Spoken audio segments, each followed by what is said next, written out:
माझ्यापुढं अमेरिकेचा अध्यक्ष जरी उमेदवार असला तरी मीच निवडून येणार, अशा एकेकाळी वल्गना करणाऱ्या शिवाजीराव आढळराव पाटलांवर आज मात्र लोकसभेच्या तिकिटासाठी दारोदारी हिंडायची वेळ आलेली आहे. ज्या अजित पवारांवर 20 वर्ष टीका केली, त्याच अजित पवारांकडे तिकिटाची मागणी करण्याची वेळ आढळराव पाटलांवर आली आहे. शिवसेनेचा 15 वर्षे बालेकिल्ला असलेला शिरूर मतदारसंघ 2019 साली डॉक्टर अमोल कोल्हेंच्या रूपाने राष्ट्रवादी काँग्रेस पक्षाने आढळराव पाटलांकडून हिसकावून घेतला. मात्र पराभव होऊन देखील आढळराव पाटील मात्र सतत जनतेच्या संपर्कामध्ये राहिलेले आहेत. एकनाथ शिंदेंनी घडवून आणलेल्या शिवसेनेतील अंतर्गत बंडाळीच्या वेळी शिवाजीराव आढळराव पाटलांनी सतत 3 वेळा लोकसभेचे तिकीट दिलेल्या उद्धव ठाकरेंची साथ सोडली. उद्धव ठाकरे, अजित पवार तसेच स्थानिक आमदारांवर टीका करत आढळराव पाटलांनी एकनाथ शिंदे गटामध्ये प्रवेश केला. पुढे राज्यामध्ये राष्ट्रवादी काँग्रेस पक्षामध्ये फूट पडली आणि अजित पवार आपल्या आमदारांसह एकनाथ शिंदे सरकारमध्ये सामील झाले.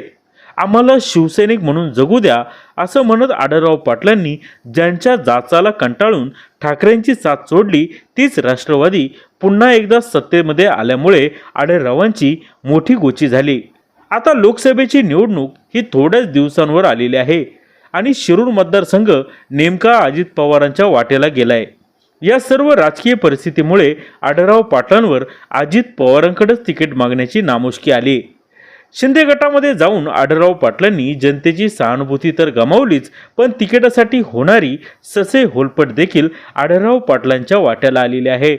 डॉक्टर अमोल कोल्हे यांची 5 वर्षाची कामगिरी संसदेत आपल्या स्टाईलने भाषण देण्याव्यतिरिक्त चांगली राहिलेली नाही. मतदारसंघामध्ये त्यांच्याबाबत मोठी नाराजी आहे, परंतु या मतदारसंघातील मोठा वर्ग हा शरद पवारांना मानणारा आहे. अजित पवारांनी त्यात देखील वळसे पाटलांनी शरद पवारांची साथ सोडल्यामुळे सर्वसामान्य जनतेची भावना अजित पवार गटाच्या विरोधात असल्याचे चित्र पाहायला मिळत आहे व याच सहानुभूतीचा फायदा डॉक्टर अमोल कोल्हेंना मिळत आहे. आढळराव पाटलांनी उद्या लांडेवाडी या ठिकाणी शिवसैनिकांची बैठक आयोजित केलेली असून त्यात ते काय भूमिका स्पष्ट करणार याकडे डोळे लागलेले आहेत. जुन्नर टाइम्स, जुन्नर.